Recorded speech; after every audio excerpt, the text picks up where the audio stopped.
Heureusement, vous dites que vous venez de prendre part dans la salle de plénière de l'Assemblée provinciale de Mai-Ndombe.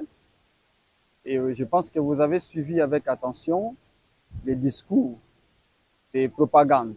Pas du tout un programme, parce que nous n'avons pas encore le pouvoir, de mon titulaire, le candidat gouverneur d'Assio, qui a au moins été clair que c'est du moins le duo que voici est une candidature de changement et du développement. Une candidature de paix, parce qu'il a vraiment souligné la paix sociale, il a souligné le changement tant sur le plan politique, social et tant d'autres.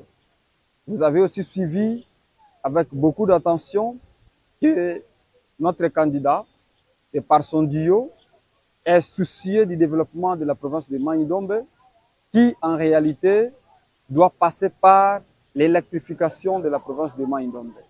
Il a évidemment référencé beaucoup de projets d'électrification de la province de Mai-Ndombe à Oshwe, à Bokoro et évidemment les raccordements de l'électricité de Bandundu à Mbandaka via la province de Mai-Ndombe. Tout ça, c'est du moins lui, comme personne de référence de tous ces projets, qui puisse en réalité matérialiser tous ces projets pendant qu'il sera au pouvoir. Vous avez également suivi qu'il est soucieux du changement du paradigme éducationnel dans notre province, du renforcement de la qualité de l'éducation. Vous avez compris que l'éducation théorique, normalement, n'a pas place dans notre province, d'autant plus que nous sommes une province chantier, une province à vocation agricole. Ça interpelle tous, députés provinciaux, représentants de la population, et nous, acteurs politiques et candidats gouverneurs, de pouvoir mettre la main dans la pâte pour que, en réalité, la province vive ce changement. Donc, former les fils et filles de Mai-Ndombe selon leur environnement. Nous devons nous référer de leur environnement, nous devons nous référer de leurs besoins sociaux, nous devons évidemment les former en métier. Et je dis souvent en tant que quelque part aussi éducateur qu'il est difficile de trouver celui qui est dans le métier fait le banditisme dans la cité.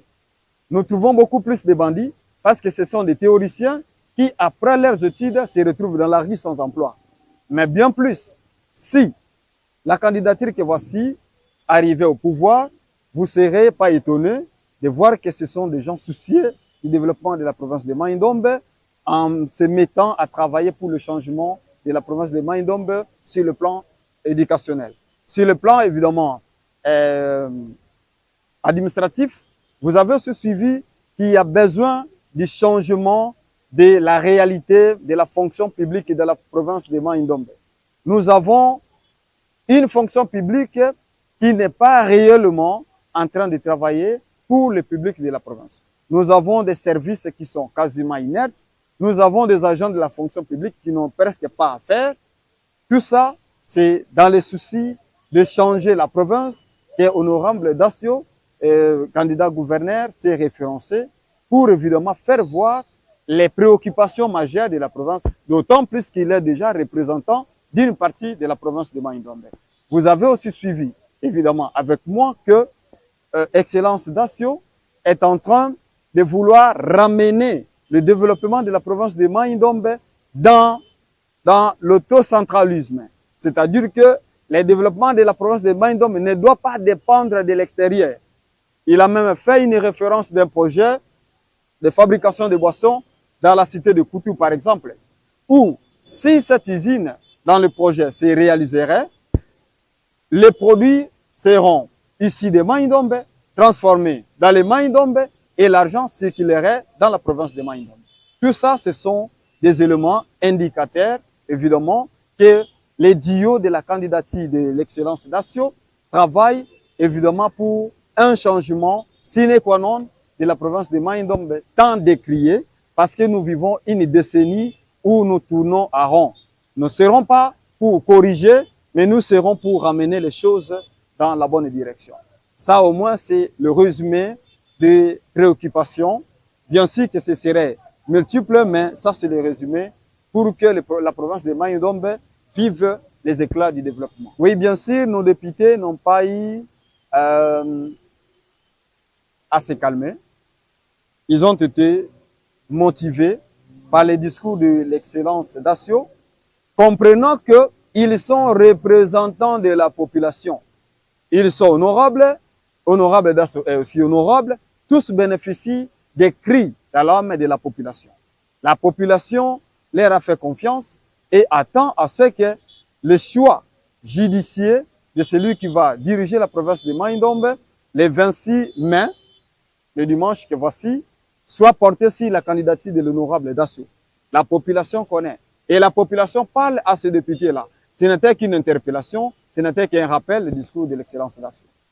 Merci beaucoup pour cette préoccupation qui, en réalité, serait imaginaire, d'autant plus que tous les députés de l'Assemblée provinciale de Mai-Ndombe appartiennent à la province de Mai-Ndombe.